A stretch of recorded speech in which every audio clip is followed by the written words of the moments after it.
Kas tässäpä semmonen ongelma, jota tavallinen tietokoneen käyttäjä harvoin kohtaa. Tulin reissusta takas ja totesin, että hiiri ei ole pöydällä. Kattelin pöydän alta, selasin roskiksen, kävin tietokoneen ympärystän kaikki läpi, mitä siellä on. Katsoin tuolta sohvaa alta, lattialta, kävin läpi pyykkikasat ja kaikki, mitä tässä sohvalla oli. Mä oon kiertänyt koko bussin, että mihin se on kulkeutunut. Ja vihdoin viimein, noin minuutti sitten, se on juossut tänne.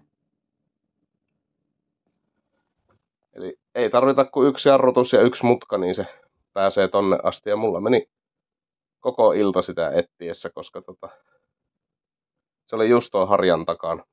Kuka nyt siivousvälineitä muutenkaan kattelisi.